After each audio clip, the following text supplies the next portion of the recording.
Bien, donc bonjour à tous. Merci d'être venus à cette dernière plénière. On va vous parler aujourd'hui d'expérience. Alors l'expérience, on en parle beaucoup. Pourquoi est-ce qu'on parle d'expérience aujourd'hui? Bien, juste un petit historique. Il y a une époque où les distributeurs, les praticiens ont cherché à se différencier sur le produit. On se différenciait sur le produit pour ne pas ressembler aux autres. Mais le problème, c'est que tout le monde a commencé à faire les mêmes produits. Donc le produit n'était plus différenciant. Donc on s'est différencié en proposant des nouveaux services. Mais là aussi, il y a des gens qui ont imité et qui ont proposé les mêmes services. Le service n'est alors plus devenu différenciant. Aujourd'hui, on est rentré à l'ère de l'expérience. L'expérience devient différenciante. Et la capacité à créer cette expérience est un outil de différenciation. Et moi, je suis persuadée qu'aujourd'hui, on n'est pas sur une expérience différenciante, mais on est sur une expérience omnicanale différenciante. Comment imbriquer l'espace virtuel et l'espace physique pour offrir aux chalands une expérience vraiment gratifiante et vraiment différenciante? Alors bien sûr, la première question qu'on peut se poser, qu'est-ce que c'est qu'une expérience? Vous êtes ici, vous vivez une expérience. L'expérience, c'est un vécu qui est subjectif. Quelle expérience faut-il que je propose à mes clients? Une expérience ordinaire ou extraordinaire? Une expérience mémorable, gratifiante? Comment proposer cette expérience? Alors aujourd'hui, vous le savez, aux États-Unis et aujourd'hui en France, on a des gens dont la fonction, c'est d'être responsable de l'expérience client. Je pense à Orange, par exemple. Quel est leur métier? Que vont-ils proposer? Donc aujourd'hui, l'idée, c'est de se dire qu'est-ce que le client attend quand il vit une expérience? Peut-on être innovant sur l'expérience? Et que recherche-t-il quand il est dans la sphère physique et que peut-être il est allé avant dans la sphère virtuelle? Alors on a la chance d'avoir des gens absolument passionnants. Donc Gonzague de la Freinet de chez L'Oréal qui va vous parler de la beauté et de vous dire comment on crée une expérience agréable pour les femmes autour d'un rayon beauté qui est évidemment très important. Ensuite, nous avons Monsieur Lachenal de chez Milibou. Alors Monsieur Lachenal qui est, vous le savez, un pure player qui a décidé d'implanter des magasins. Donc on va essayer de comprendre pourquoi cette implantation de magasins et quelle expérience il veut proposer quand on passe du web au magasin. Et enfin, Pierre Morga, qui nous montrera son regard de chercheur sur la notion d'expérience. Alors, on excuse Anne Breuillet de la Camif, qui a eu un problème personnel et qui n'a pas pu venir, et on est de tout cœur avec elle. Donc, monsieur de la Freinet, parlez-nous de beauté, et parlez-nous de plaisir et d'expérience autour de la beauté. Bonjour. Oui, effectivement, la notion d'expérience sur la beauté, je voudrais vous en parler d'abord en précisant pourquoi c'est important, quels sont les challenges que nous sommes amenés à adresser sur ce sujet. Et ensuite, je voudrais juste prendre l'exemple du maquillage, une des catégories sur lesquelles nous travaillons, pour vous montrer quel type de réponse nous pouvons apporter à ces challenges et à ces questionnements. L'Oréal, je vais en parler très rapidement, vous connaissez probablement, donc nous sommes numéro 1 dans le domaine de la beauté, avec 130 marques, 32 marques présentes dans 130 pays.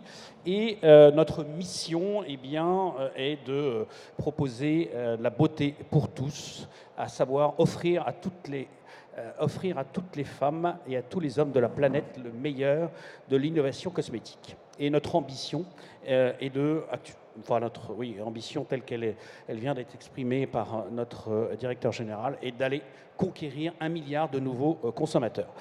Très rapidement, on est présent sur tous les canaux de distribution, mais aujourd'hui, je vais plus me focaliser sur ce qu'on appelle la GMS ou le mass market, ou en l'occurrence précisément les hypermarchés et les supermarchés. Et plus précisément, donc, cette de la division dans laquelle je travaille, qui a un certain nombre de marques, mais surtout qui distribue à travers donc hypermarché, supermarché, hard discount et également le e-commerce, avec des marques que vous connaissez probablement, que je ne vais pas détailler. Et premier élément de contexte. Premier élément de contexte qui est un vrai challenge pour nous, c'est que notre distribution, hypermarché, supermarché et hard discount, le e-commerce c'est moins vrai, est historiquement une distribution alimentaire. Donc la beauté n'a jamais été une priorité puisque la beauté n'est vraiment pas une destination dans ces circuits de distribution. Deuxième élément de contexte important et qui fait que cette notion d'expérience client devient encore plus cruciale, c'est qu'on est vraiment dans une période difficile en matière de croissance-valeur. On est plutôt dans une période de déflation et qui est encore plus vrai sur nos produits pour plein de raisons, qui fait que la relation avec nos distributeurs, qui sont eux en première ligne sur cette expérience client, eh bien cette relation est un peu compliquée. Donc quelque part, la première chose, le premier challenge va être pour nous de retrouver de la croissance-valeur. Et parmi tous les leviers pour aller trouver de la croissance-valeur, de plus en plus, nous identifions que l'expérience en point de vente est une possibilité. Et ça, je parle, moi, pour les produits de beauté, tout simplement, mais on va le voir plus tard, tout simplement parce que cette possibilité de toucher, d'expérimenter, de discuter sur ces produits-là est indispensable. Du coup, le challenge est vraiment, avec nos distributeurs, de remettre cette notion d'expérience, qu'on appelle nous le shopper, ou l'acheteur, au cœur de la relation client-distributeur. En faire donc une préoccupation commune. Première étape, c'est pour nous de meilleure compréhension de ce qui se passe, d'essayer de comprendre.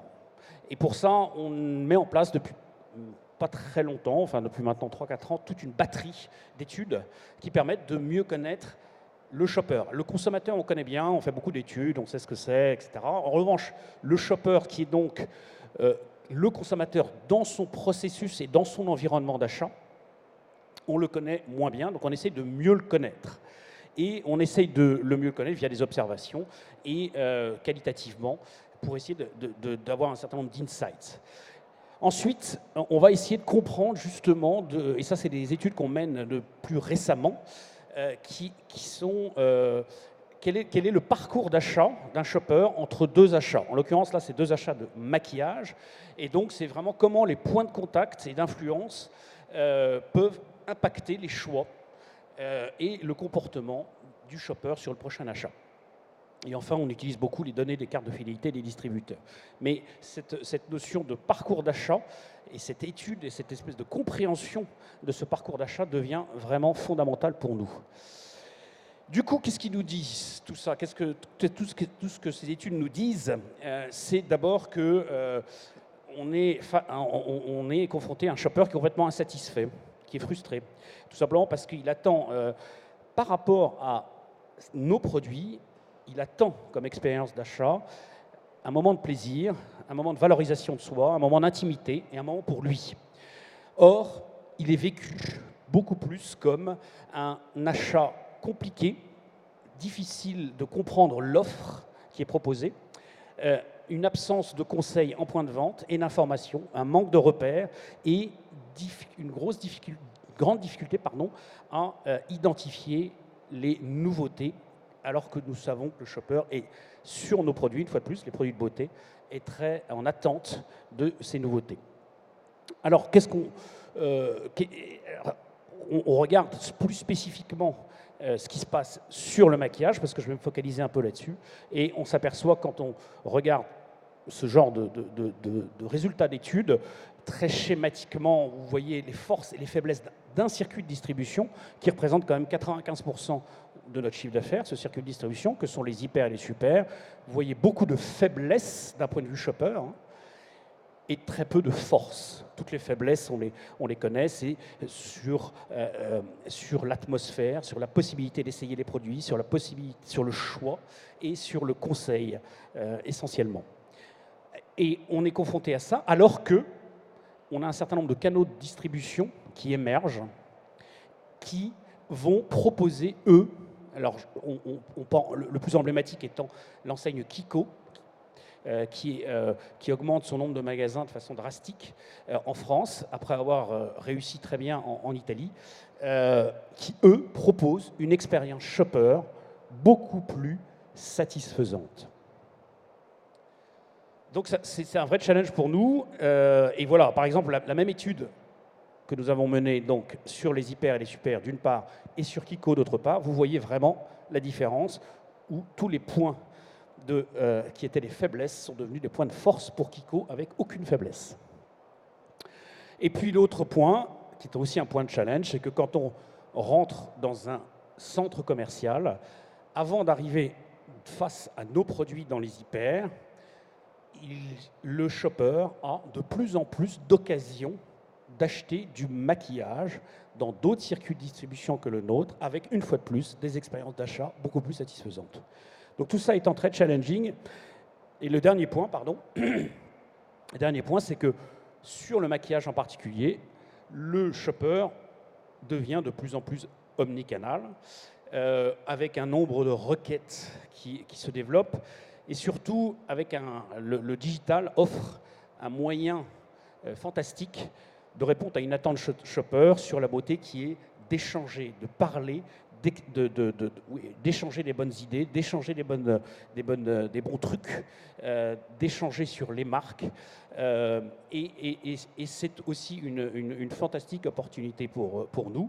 Et ce shopper aussi, il devient de plus en plus difficile à attraper quand il est jeune, si je puis dire, puisqu'on a ce gap générationnel entre les digital natives et les autres qui se creuse de plus en plus. Voilà tous les challenges. Et dernier point, pardon. Quand on fait cette étude dont je vous parle, qui est cette étude de point de contact, savoir qu'est-ce qui influence le shopper pour finalement lui faire acheter un produit, en l'occurrence ici de maquillage. La bonne nouvelle quand même, c'est que le magasin reste le point de contact majeur dans le parcours d'achat maquillage. Donc, qu'est-ce qu'on essaye de faire par rapport à ça? On essaye de retrouver de la croissance valeur via l'innovation dans l'expérience shopper. Première chose, c'est des choses assez simples qui consistent à enlever des blisters sur les produits pour les transformer en nus, ce qui permet simplement de toucher le produit, qui est une attente aussi forte du shopper, qui permet aussi à linéaire constant d'augmenter l'offre colorielle, qui est en matière de maquillage une source de dynamisme. Et ça nous oblige à retravailler complètement la présentation des produits dans les magasins avec, comme vous pouvez le voir, des meubles qui ont été complètement repensés, que ce soit pour la marque Maybelline ou pour la marque L'Oréal. Voilà. Et d'autre part, nous retravaillons également les meubles qui sont dans les grands magasins, où là, on a une offre où tout est en nu, alors qu'à l'heure actuelle, tout est en blister, pour aussi favoriser l'expérience shopper et avoir une expérience directe. Enfin, dernier point, on essaye d'attraper, entre guillemets, des shoppers qui ne vont pas en hyper, qui sont en fait les jeunes dont on parlait tout à l'heure. Et pour ça, on va simplement créer des espaces dédiés au maquillage qui seront sur la surface de vente habituelle, en l'occurrence là de Carrefour, mais dont l'entrée du magasin va être non pas dans l'hypermarché, mais va donner directement sur l'allée centrale du centre commercial, ce qui permet d'aller attraper des jeunes qui, eux, vont dans cette allée centrale, mais qui ne rentrent pas dans l'hypermarché. Voilà ce que ça donne, et l'exemple étant celui du Shop in the Shop qu'on a ouvert à Carrefour Vitrolles. Et on essaye aussi de créer d'autres points de contact, aussi même chose, pour essayer de toucher des gens qui ne vont pas en hypermarché, aussi parce que l'expérience shopper n'y est pas aussi favorable qu'elle devrait y être. Donc en conclusion, je voulais juste dire que pour nous, cette notion d'expérience shopper, en fait, se traduit à travers la priorité qu'on donne de plus en plus à ce qu'on appelle le shopper marketing, à savoir où nous, L'Oréal, on est fort traditionnellement, historiquement, sur le marketing consommateur, et de plus en plus, on essaye d'y rajouter ce qu'on appelle une shopper centricity, enfin de se recentrer sur le shopper, ce qui se traduit concrètement, en fait, par le fait que quand on évalue une action, en l'occurrence par exemple ici, un nouveau produit, il faut l'évaluer aussi avec le regard du shopper, à savoir que au lieu de se poser la question, qu'est-ce que cette innovation va apporter à ma marque? Est-ce qu'elle va apporter de nouveaux acheteurs à ma marque? Est-ce que ça va apporter des parts de marché sur mon marché? La question va plutôt être, est-ce que cette nouveauté me permet de lever des freins à l'achat? Est-ce que cette nouveauté va être à devenir un incontournable susceptible de changer le comportement d'achat? Est-ce que cette nouveauté peut amener de nouveaux acheteurs et faire revenir des acheteurs? Est-ce que ça va développer le panier moyen? Est-ce que ça va contribuer à augmenter la fréquence de visite dans le point de vente? Est-ce que c'est un achat prévu ou est-ce que c'est un achat d'impulsion? Et puis on va se poser la question de comment on présente cette nouveauté dans le point de vente. Je vous remercie. Je vous remercie. Je sais pas.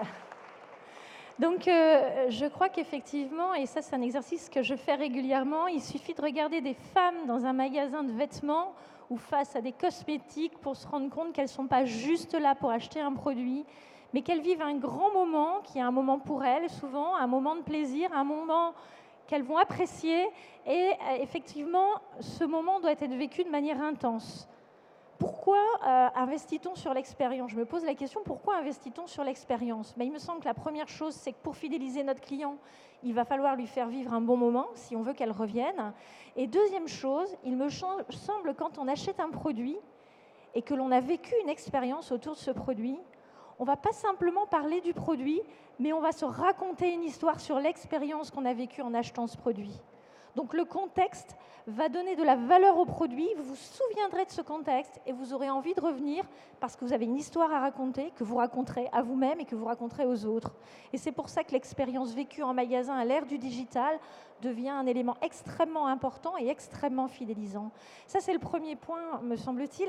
Et le second point, j'ai beaucoup aimé quand vous dites, finalement, pour essayer de capter des jeunes qui n'auraient pas l'idée de venir en grande distribution, on va se rapprocher d'eux. Moi, je suis persuadée que le passage du cross-canal à l'omnicanal va s'accompagner d'un rapprochement des points de contact sur le parcours de vue du client. Je pense qu'on ne va plus parler parcours de shopping, mais on va parler parcours de vie. Si je veux vous vendre quelque chose, il faut que mon point de contact ou l'un de mes points de contact soit sur votre parcours de vie. Est-ce qu'il y a des gens qui sont irrités quand ils vont dans un rayon beauté d'une grande enseigne de distribution? Oui, ils sont irrités, ils sont surtout frustrés en fait. Ils sont frustrés parce qu'ils attendent un certain nombre de choses et qu'ils n'ont pas. Et on s'aperçoit en fait qu'ils attendent notamment de l'échange et du conseil et qu'ils compensent ça par la discussion qu'ils ont avec leurs copines, avec leur maman, où on s'aperçoit qu'ils restent longtemps parce qu'ils discutent. Pourquoi? Parce que c'est un achat impliquant. Vous imaginez la coloration, par exemple, c'est quand même un achat, ça va durer longtemps. Et il ne faut pas se planter, entre guillemets, de couleurs. Et donc, il faut en discuter avant pour se rassurer. Et là, le seul moyen qu'ils ont pour l'instant, c'est d'en discuter avec la copine ou la maman qui est là à côté. D'accord. Donc il y a des recherches qui sont menées effectivement pour dire le shopping, on le fait à plusieurs, on le fait avec des copines, on le fait avec des amis, on le fait avec sa fille, avec sa mère. Hein. Et cette expérience vécue, elle est vécue parfois à plusieurs, soit avec d'autres clients, soit pourquoi pas, et de plus en plus à l'heure du digital, avec des vendeurs qui sont presque des amis. Hein. Il suffit d'aller chez Apple pour se rendre compte que la manière dont les vendeurs accompagnent les clients est très différente d'il y a encore quelques années. Alors justement, pour faire la transition, quand on est un pure player, pourquoi on décide d'implanter des boutiques? Mais avant, vous allez peut-être nous raconter une jolie histoire. Hein. Je crois que votre histoire est très très jolie. Donc, quelle histoire et pourquoi aujourd'hui avoir implanté une boutique? Alors, Miliboo, certains d'entre vous nous connaissent certainement. On était un pure player de la vente de meubles sur Internet. On est une entreprise qui a démarré il y a 8 ans. On a beaucoup grandi dans le e-commerce. Et comme on est un acteur qui vend du meuble, à un moment donné, nos clients ont commencé à émettre haut et fort une demande très légitime qui était de dire ok, super, la photo est belle, je le vois en 3D, tout ça, mais j'ai envie de m'asseoir dedans. Et il a bien fallu répondre à cette demande-là. Donc c'est un petit peu dans ce contexte qu'on a décidé de descendre sur le monde du retail qui nous fait, à nous, pure player, un peu peur, en se disant, bon, dans le domaine du e-commerce, on maîtrise tout. Je connais parfaitement mon coût d'acquisition de commande, mon coût d'acquisition client, telle campagne me rapporte tant, etc. Miliboo est devenu très fort avec tous ces outils, à collecter des KPI, à les analyser, à déclencher nos budgets sur ces campagnes. Mais le retail, dans ce contexte, c'était un peu effrayant. Donc, en plus, on est dans le secteur du meuble. Le meuble, c'est quand même un secteur qui est difficile. Tous les points de vente physiques en France ont un peu de mal. Ils affichent tous une croissance négative. Donc on s'est dit, si on doit descendre dans le retail, et c'est pas péjoratif, mais pour nous, sortant du web, c'était vraiment descendre dans la rue, comment est-ce qu'on va pouvoir extraire les ingrédients qui ont fait notre succès sur Internet et les intégrer dans ce point de vente physique. Donc on est naturellement arrivé à la conclusion qu'il fallait qu'on remette ces principaux ingrédients dans notre point de vente.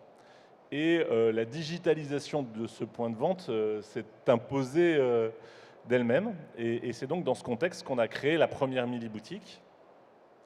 Donc elle a ouvert en novembre 2014. Donc on commence à avoir un peu de recul, on commence à avoir de la mesure, on a pu analyser la réaction de nos clients. Et donc on a essayé de réintégrer tous ces éléments-là avec un objectif particulier qui était pour nous dire on est quand même dans le domaine de la décoration. Donc le client, il a besoin d'être rassuré, il a des questions. Donc la partie digitalisation, elle n'est pas là pour ouvrir une boutique de geek, vous me passerez l'expression. Elle est là au contraire pour permettre aux clients d'avoir plus d'échanges. Donc chez nous, les vendeurs ne sont pas des vendeurs, ce sont des conseillers. Et la partie technologique, elle est d'une part accessible à absolument tout le monde, il ne nécessite aucune compétence, et quelqu'un qui ne sait pas servir ni d'un smartphone ni d'un ordinateur saura évoluer tout à fait naturellement dans une Miliboutique. Mais surtout, elle est là pour laisser de la place à l'humain. Parce que si on est capable de dire à notre client toute l'information essentielle et répondre à toutes ces questions quasi instantanément, on est capable de lui dire que le produit qu'il est en train de regarder, eh bien, il est en stock, qu'à l'adresse à laquelle il habite, il peut être livré dans 3 jours, que son prix à lui, parce que c'est un client fidèle et qu'il a des points de fidélité, c'est celui-ci. Si on est capable instantanément de lui donner tous ces éléments, lui donner les autres coloris dans lesquels il est disponible, combien j'en ai en stock, etc., et bien du coup, dans la relation client, on laisse beaucoup plus de part à l'échange.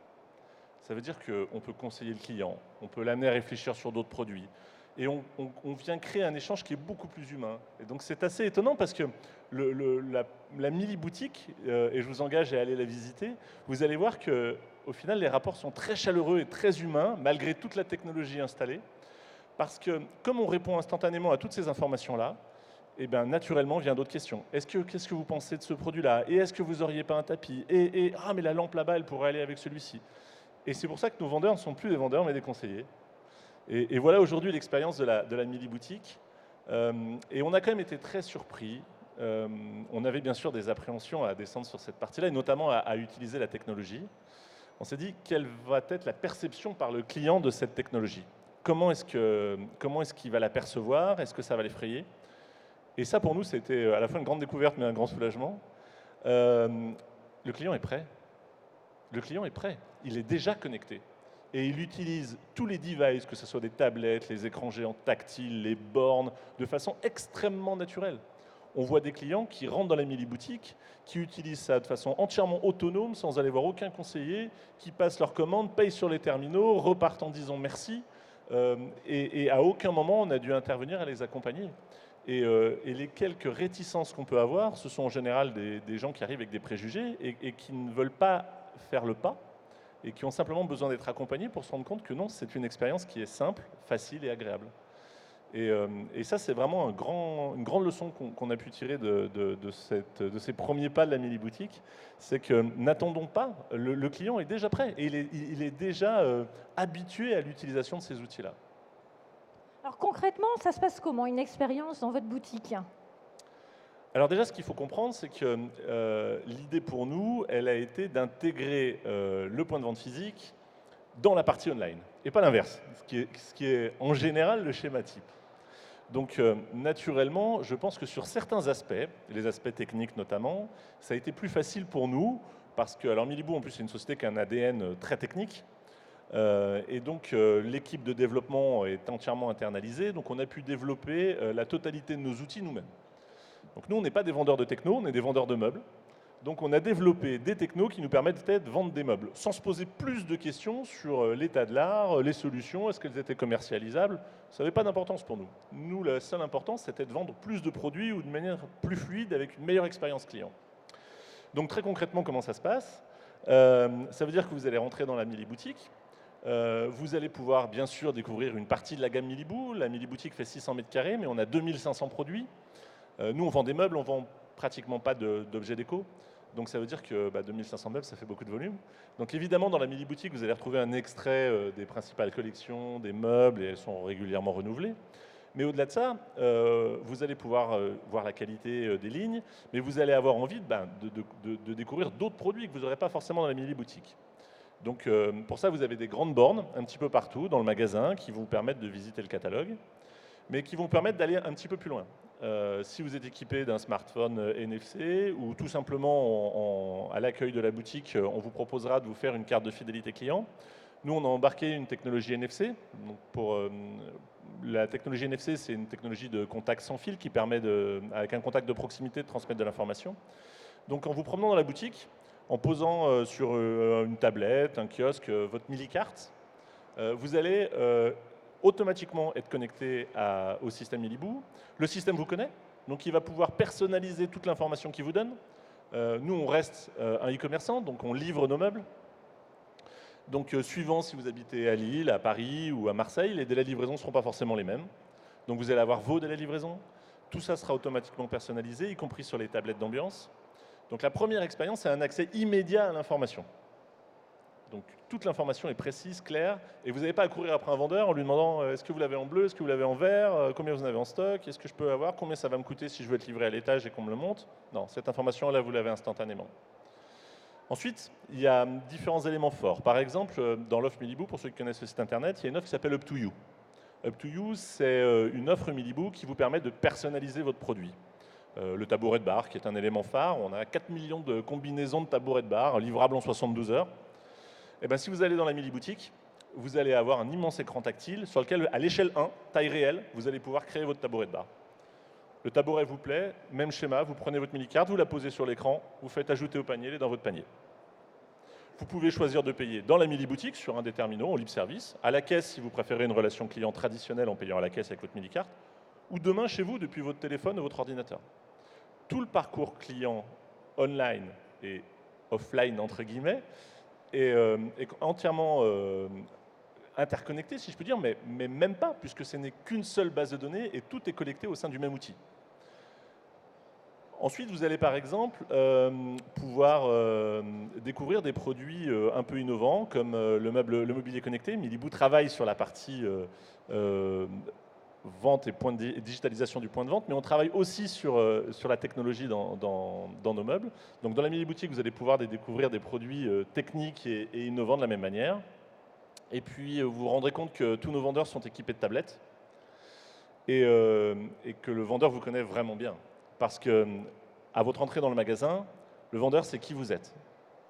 Il sait que vous avez déjà acheté 2 produits chez nous, un l'année dernière et un plus récemment. Il connaît le style des produits. Il sait que vous avez peut-être eu un SAV. Il sait quel a été votre interlocuteur au SAV, quels ont été les échanges. Et il a une information très précise. Alors, ce qui est assez rigolo, c'est que nous, on a dû faire des réglages, non pas sur la partie technologique, mais sur la partie humaine, parce que le client, il s'est parfois presque senti un peu espionné dans son acte d'achat. Et notre objectif n'est pas là. Notre objectif est d'être pertinent sur les conseils qu'on lui donne. Donc nos premiers réglages à l'ouverture de la Miliboutique, ils ont été humains en fait, et pas technologiques. Voilà un peu aujourd'hui le parcours d'un client dans la Miliboutique, sachant que ça c'est le parcours visible du client. On utilise également d'autres technologies, comme certains connaissent les iBeacon. Si aujourd'hui vous allez visiter à plusieurs reprises un produit donné sur le site Miliboo, il y a de fortes chances qu'en passant devant, demain dans la Miliboutique, si vous avez l'application Miliboo installée sur votre téléphone vibre, et qu'on vous dise, bah voilà, le produit que vous êtes allé voir, il est devant vous. Et accessoirement, si vous êtes un prospect très qualifié, on est capable de vous pousser une offre promotionnelle ou un geste commercial particulier pour vous, ciblé à votre passage devant le produit. Alors cette collecte de données, elle est intéressante pour nous parce qu'elle nous permet d'avoir le même type d'analyse en point de vente physique que l'analyse qu'on peut avoir sur le web. On analyse notre parcours visiteur, on connaît les points chauds, on sait ce qui l'intéresse, mais on est aussi capable aujourd'hui de le rapprocher de son parcours web. Donc ça veut dire que je viens non pas juste réconcilier la notion de vente ou de données ou de panier, mais je viens collecter une information globale et la rapprocher dans mon système de CRM par exemple. Et je suis capable aujourd'hui de retargeter en email un client sur son parcours physique en magasin. Voilà un exemple par exemple de ce qu'on peut utiliser. Mais l'intérêt d'une plateforme comme celle de la Miliboutique, on dit nous qu'elle est encore un laboratoire, c'est qu'à partir du moment où vous commencez à collecter plein d'informations comme celle-là, eh ben, d'un point de vue logiciel, vous pouvez en faire plein de choses. Et aujourd'hui, c'est un petit peu ce qui s'ouvre à nous, et c'est pour ça qu'on continue d'expérimenter beaucoup de choses dans la Miliboutique. On se demande jusqu'où on peut aller, qu'est-ce qui est au service de la relation client, qu'est-ce qui fluidifie l'acte d'achat, parce qu'on n'a pas voulu réinventer l'acte d'achat avec la technologie. On a juste voulu le fluidifier. Et permettre aux clients d'accéder beaucoup plus facilement à cette fameuse information qui parfois en magasin n'est pas du tout facile à accéder. Quand vous avez un vendeur qui est occupé, qui est au téléphone et qu'il faut attendre 15 minutes pour savoir si le produit sur lequel vous allez flasher, ben en fait vous allez pouvoir l'avoir ou pas, je pense qu'on ne fluidifie rien à ce stade-là. Et l'idée et le concept de l'Emiboutique, c'est de s'affranchir de tout ça pour privilégier la relation humaine. Je trouve ça extrêmement intéressant et très très novateur. Alors on a un enchevêtrement des sphères physiques et virtuelles, hein, c'est la tendance qu'on appelle l'omnicanal. Alors, je me posais la question, y a-t-il des clients qui viennent chez vous sans être allés sur votre site avant? Et dans ces cas-là, est-ce qu'ils ont la même expérience, le même parcours? Ou est-ce qu'au contraire, on a systématiquement des clients finalement qui vous ont connu via le web et qui sont des clients qui sont dans du multi, dans de l'omni, dans du cross-canal? Ou est-ce qu'on a des visiteurs classiques qui font leur shopping et qui se disent, bah tiens, je ne connais pas cette boutique, je vais y aller, et qui vont créer finalement du trafic ensuite sur votre site internet? Alors bien sûr, on a les deux. C'est l'intérêt d'être présent à la fois sur l'online et à la fois sur le retail.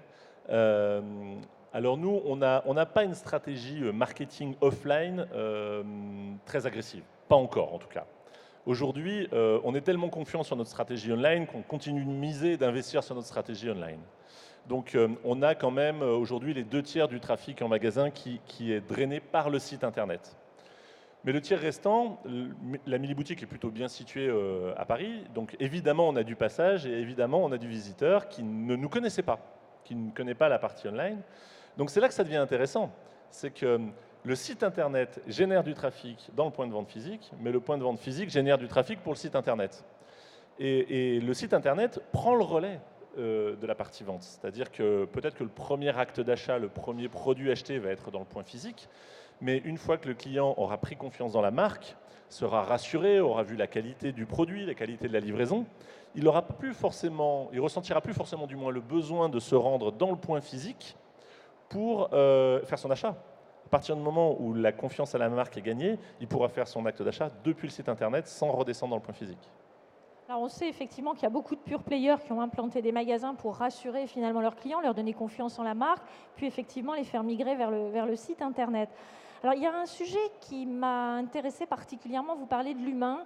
Moi je suis convaincue qu'à l'ère de la digitalisation de l'acte d'achat, face à la multiplication du digital, des technologies, à force de passer, et vous passez tous des heures sur vos écrans froids et sans âme, ben, je suis persuadée que quand on se déplace pour aller dans une boutique, c'est qu'on recherche autre chose et on recherche de l'humain. Alors vous parlez de l'humain, vous parlez de digital, quelle est la place de l'humain? On l'a compris, c'est quelque chose d'important qui vous différencie de ce qui se passe sur Internet.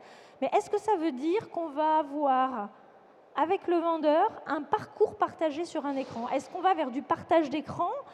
Et comment ça se passe en termes d'expérience? Est-ce que cette expérience favorise une complicité, une connivence? Comment ça se passe concrètement? Alors chez Miliboo, sans parler pour l'instant du point physique, quand vous passez une commande sur le site internet, naturellement, sans jamais nous appeler, on va vous affecter un téléconseiller. Donc vous allez avoir, au niveau de vos récapitulatifs de commandes, c'est Laetitia qui est chargée de suivre votre commande. Et c'est réellement Laetitia chez nous qui va prendre l'appel si vous appelez, qui va suivre, etc. C'est la même chose dans la Mili-boutique. Alors bien évidemment, vous n'allez pas retrouver le téléconseiller que vous auriez pu avoir sur une commande précédente, puisque les équipes commerciales sont segmentées entre la partie physique et la partie online. Mais ça sera la même chose. Si vous avez rencontré un conseiller, au niveau de la boutique, il va être associé à votre compte client et vous l'aurez dans vos historiques de commandes, etc. Et vous pourrez demander à le rencontrer à nouveau. Et c'est pour ça que chez nous, on parle de conseiller. C'est parce que la relation humaine prend vite de l'importance, encore plus dans notre activité, parce qu'on vend de la décoration, du meuble, donc il y a un rapport affectif fort. On cherche quelque chose de chaleureux. En plus, le meuble devient de plus en plus quelque chose qui suit les tendances, l'humeur, la mode. Donc on a un rapport affectif toujours plus important avec son intérieur.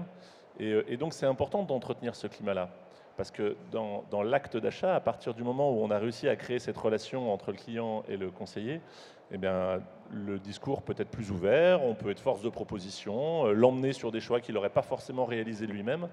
Et c'est aussi ça ce que le client a envie de trouver quand il rentre dans un magasin.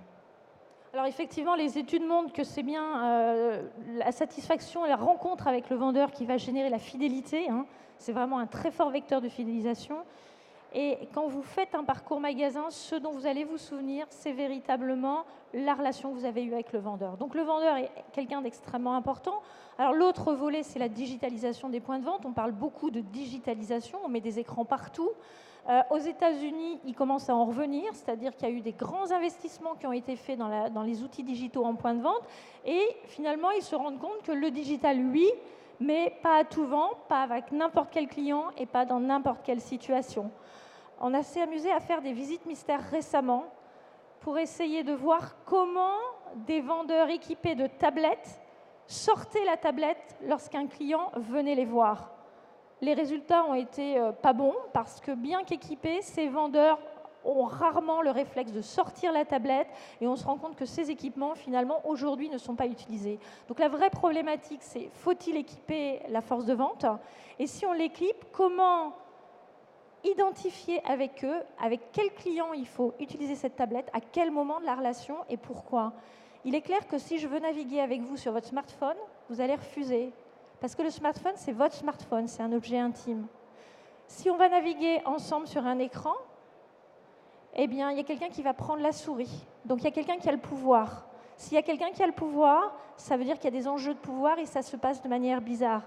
En revanche, si je mets une tablette et que c'est une tablette tactile, alors on participe tous ensemble et il y a véritablement une conversation entre le vendeur et le client. Je ne sais pas si vous avez vu, il y a encore quelques années, vous alliez dans n'importe quel endroit, quand il y avait un vendeur, il était derrière son écran et le client était devant. Aujourd'hui, de plus en plus, le vendeur tourne son écran et on navigue ensemble. Et le fait de naviguer ensemble crée des zones très nouvelles, très inédites de complicité. Donc je pense, moi, qu'il faut réinventer le commerce. C'est ma perception. On a fait beaucoup d'études avec à la fois du digital. Je pense que les technologies ne disparaîtront pas et elles nous facilitent la vie et il faut qu'elles continuent d'être là. Mais ça annonce probablement un énorme retour de l'humain. Comme je le disais tout à l'heure, les technologies vont être au service de l'humain et vont reprendre leur place. La question c'est quand l'humain doit-il intervenir et pourquoi, à quel moment? Et je pense que les enjeux demain pour fidéliser les clients, ça sera vraiment cette compréhension du dialogue entre l'humain et les technologies numériques. Guillaume, c'est vraiment la grande conclusion pour nous de l'expérience Mili-boutique à ce stade, en tout cas.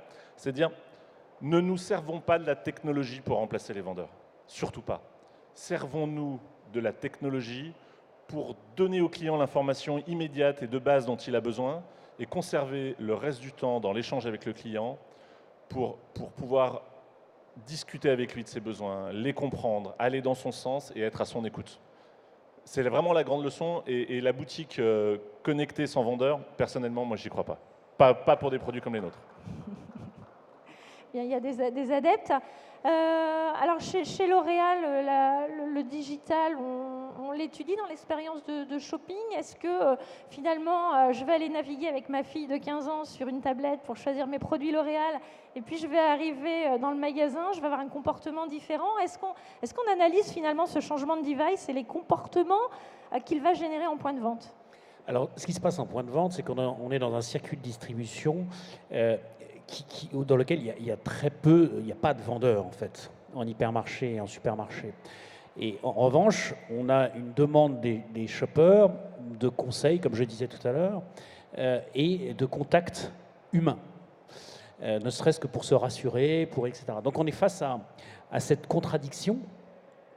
Et s'il n'y a pas de vendeur, en fait, c'est essentiellement pour des raisons de coût du travail. C'est-à-dire que nos distributeurs ne peuvent pas se permettre de consacrer des conseillers à toute la journée, conseiller justement sur les produits de beauté.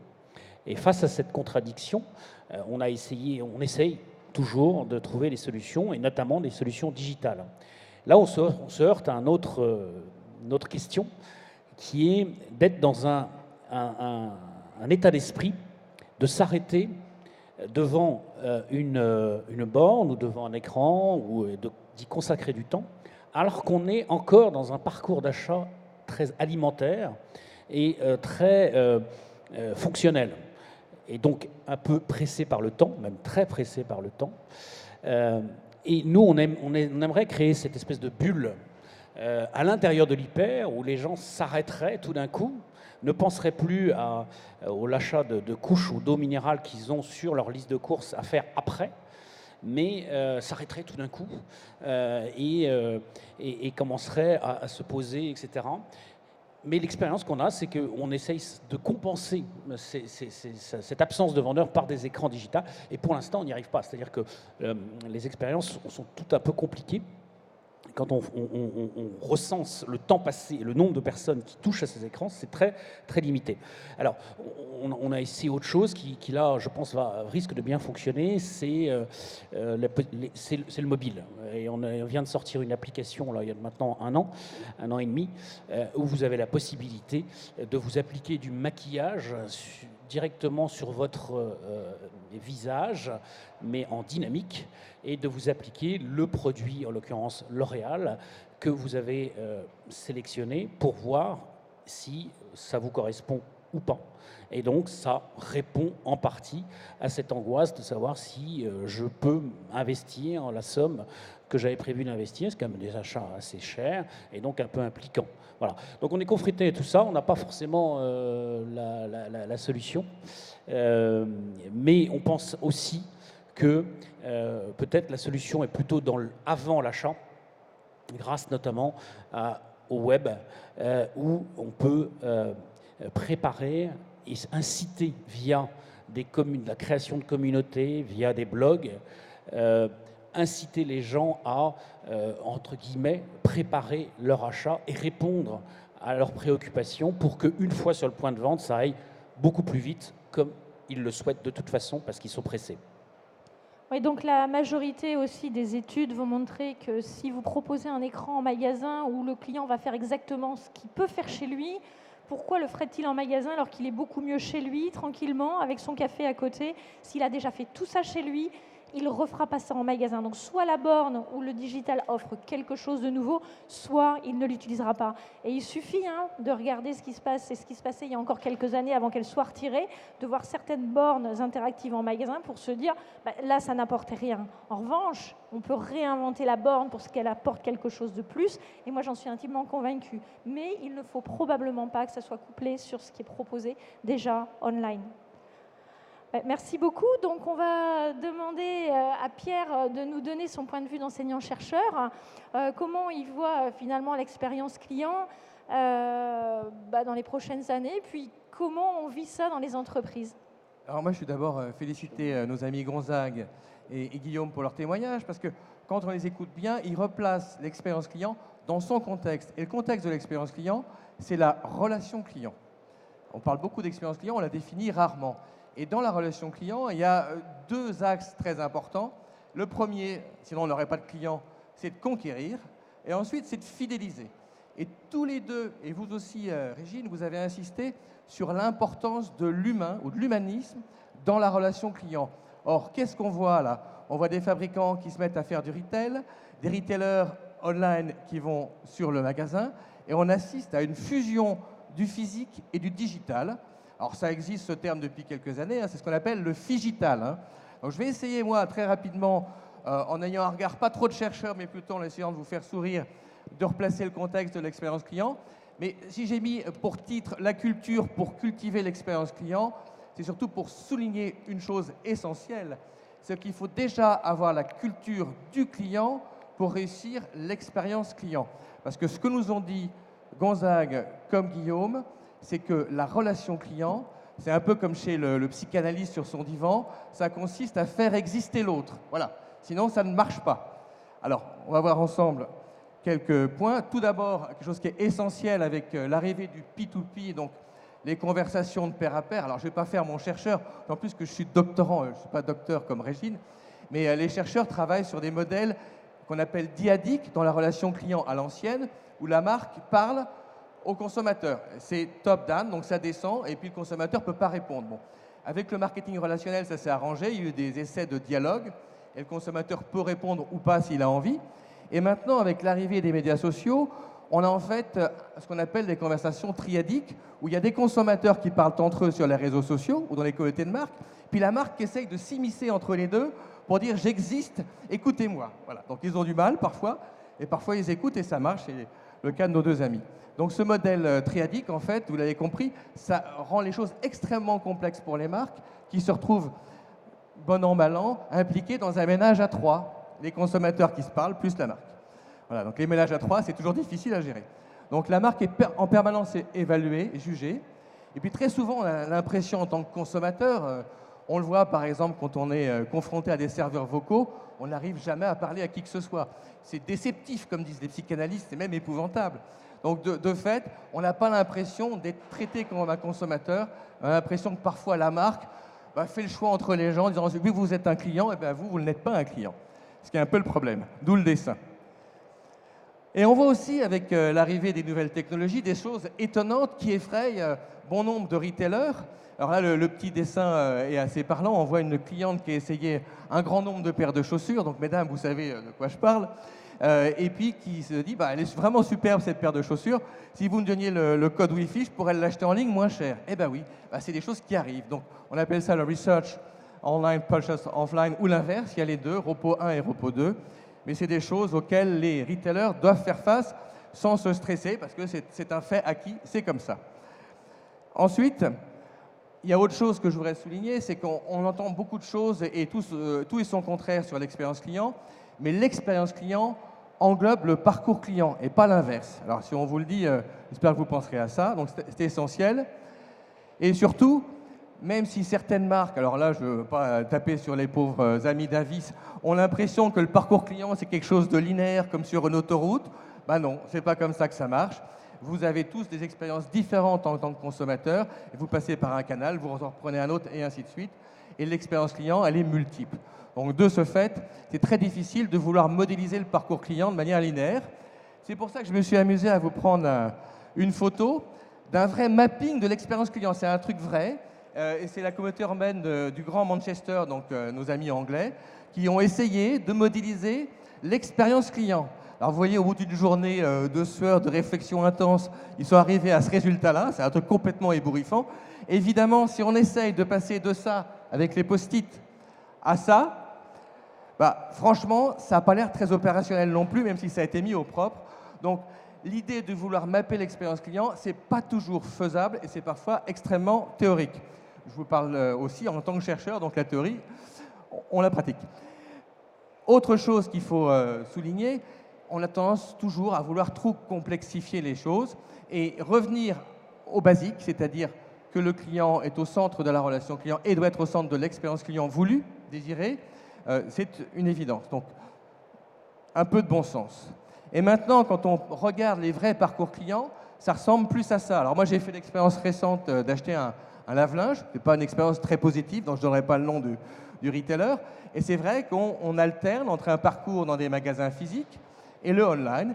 Et on rentre, on sort, on fait les deux types de circuits. Ça se complète, c'est comme ça, et ça fait partie maintenant de notre quotidien. Donc ça ressemble beaucoup plus à un vrai parcours client aujourd'hui que quelque chose de linéaire, comme je l'ai montré tout à l'heure. Et surtout, vous avez quand même une unicité du client, hein, qui est importante, avec une multiplicité de parcours possibles. Et ça, il faut l'intégrer dans le marketing des entreprises. Autre chose extrêmement important, quand on est mauvais, ça coûte très cher. Si vous regardez un peu les chiffres qui sont là, vous faites une erreur, il y a 17% de clients qui se sauvent, qui ne veulent plus jamais vous voir. Vous en faites 2, 40%. Et à la troisième erreur, vous en perdez encore 28%. Donc en 3 erreurs, vous perdez 85% de vos clients. Comme quoi, l'expérience client, ça doit se piloter et être un sujet bien traité par les équipes dans les entreprises. Par contre, si c'est bien géré, au grand bonheur, ça change tout. Vous allez gagner sur vos coûts parce qu'il y a moins de réclamations, il y a moins de litiges, vous avez moins besoin de call center, par exemple. La satisfaction va être accrue et les chercheurs l'ont prouvé, mais tout le monde le sait. Plus on est satisfait, plus on achète. Donc, ça a un impact sur les finances et les revenus sont accrus. Donc, tout le monde est heureux, et le client et la marque. Enfin, il est important de bien comprendre que c'est une expérience trilogique, l'expérience client. Ça concerne évidemment la marque, qui a un rôle à jouer, notamment avec les médias sociaux. Le produit, si le produit est défectueux, ça casse tout. Et aussi le service qui va avec. On a parfois besoin d'un service après-vente. Et si dans certaines maisons, vous devez tirer un ticket avec un numéro, attendre 3/4 d'heure pour rapporter, je ne sais pas quoi, votre appareil photo ou votre ordinateur, et que vous êtes traité comme la sécurité sociale, en général, l'expérience client n'est pas bonne. Voilà, donc la marque, le produit et le service. Je n'ai pas pu résister à ne pas citer Steve Jobs, qui disait une chose de très vraie, c'est que l'expérience client doit passer devant la technologie. La technologie, elle est au service de l'expérience client et non pas l'inverse. Ce qui fait en fait que je vais conclure sur un proverbe chinois. L'homme qui ne sourit pas ne doit pas ouvrir boutique. Voilà. Merci. Merci Pierre. Alors, peut-être pour conclure, je pense que tous les regards aujourd'hui sont tournés non plus simplement vers l'expérience, mais vers l'expérience omnicanale. Comment faire vivre aux clients une expérience omnicanale de qualité lorsqu'il passe d'un device à un autre, lorsqu'il passe d'un univers virtuel à un univers physique. Mais ce que je constate aussi, ça vous est certainement déjà arrivé, c'est que l'omnicanal, si ça nous facilite la vie, ça crée aussi de nouvelles sources d'irritation.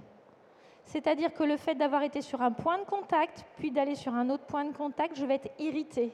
Et si on parle d'expérience de qualité, force est de constater de nouvelles sources d'irritation et que les challenges de demain, ce seront de les identifier, ces nouveaux irritants, de manière à les lever. Alors, je vais vous donner un exemple personnel.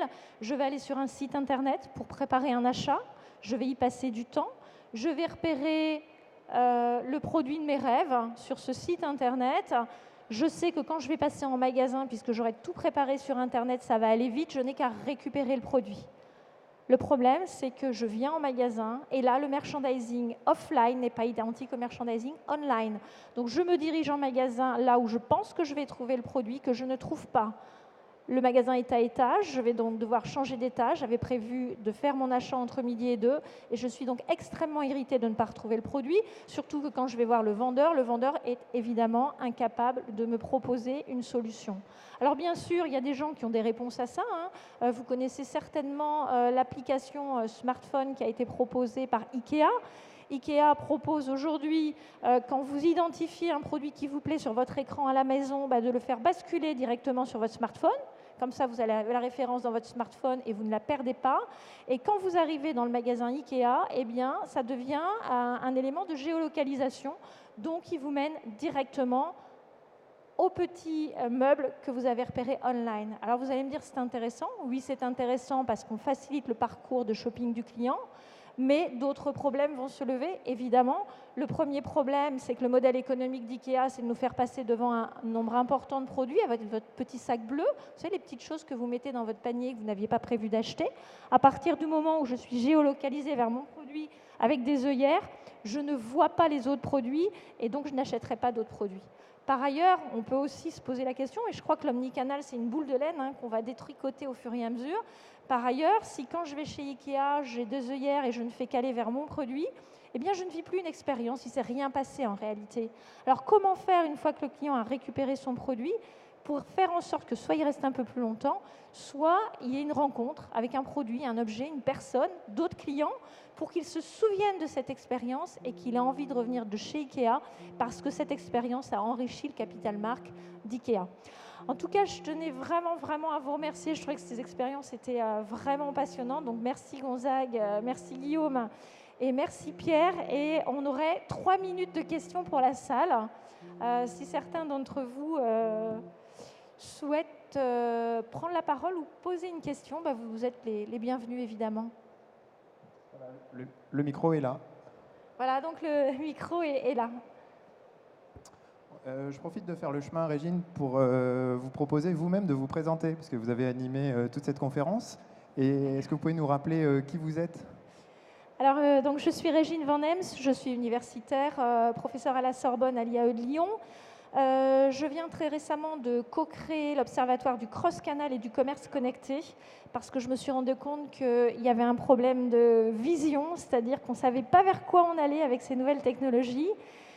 Et j'en profite pour dire que j'ai un ouvrage qui va sortir dans 15 jours, qui va s'intituler « Réussir sa stratégie cross et omnicanal pour des marques et des entreprises connectées ». Voilà, et je fais du conseil et des interventions en entreprise.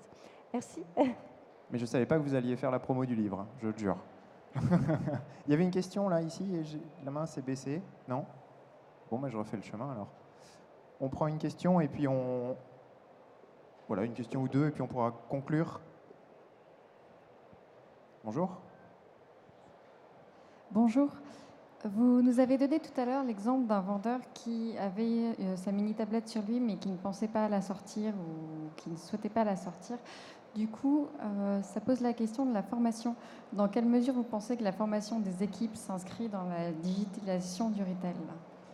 Alors moi, je pense que c'est même pas la quantité ou la formation, c'est de réinventer la négociation commerciale. C'est-à-dire que je pense que le travail du vendeur n'est plus du tout le même qu'il y a 10 ans, parce qu'un client qui est allé sur Internet avant de venir en magasin, il attend autre chose du vendeur. Donc on est en train d'identifier les best practices, c'est-à-dire que face à un client connecté, il faut imaginer que pour un vendeur, être face à un client connecté, c'est très dur. Le client qui arrive, il a surfé 3 heures la veille sur un produit. Quand il arrive en magasin, il en sait plus que le vendeur. Non seulement il en sait plus que le vendeur, mais il le défie sur son propre terrain de compétences. Donc le vendeur, aujourd'hui, il est très mal. Et je pense qu'on ne peut plus fonctionner dans la relation entre un vendeur et un client comme on l'a fait jusqu'à présent. Et qu'au contraire, on va réinventer un accompagnement entre un vendeur et un client qui va être différent. Donc on a analysé, en fait, on a travaillé avec des entreprises de distribution.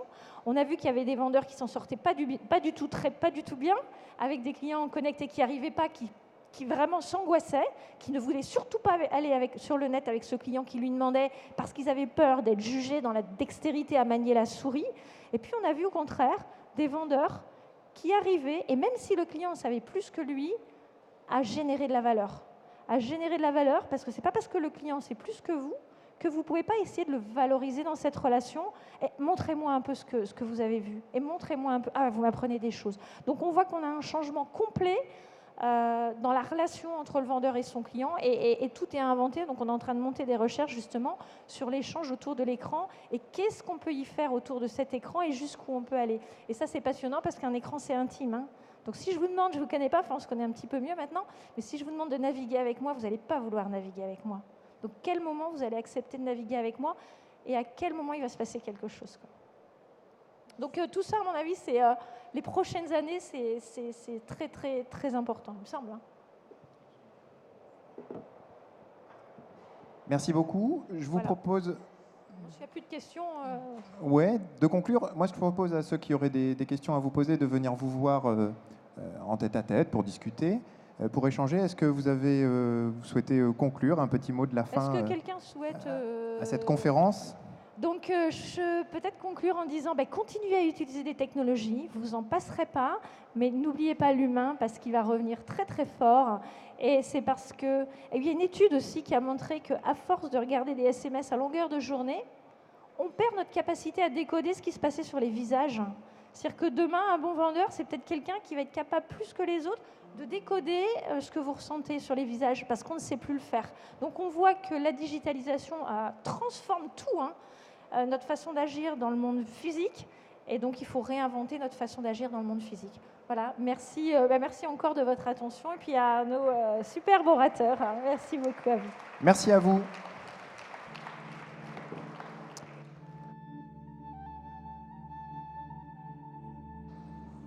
Voilà, ce salon s'achève, c'était la dernière conférence. Le prochain salon, vous le voyez, il est marqué ici. La prochaine Paris Retail Week, ce sera du 12 au 14 septembre 2016. Notez ça dès maintenant dans vos tablettes. D'ici là, le salon fermera à 18h. Prenez vos derniers rendez-vous. Peut-être venez rencontrer les intervenants qui étaient à cette table ronde. Merci en tout cas de votre présence.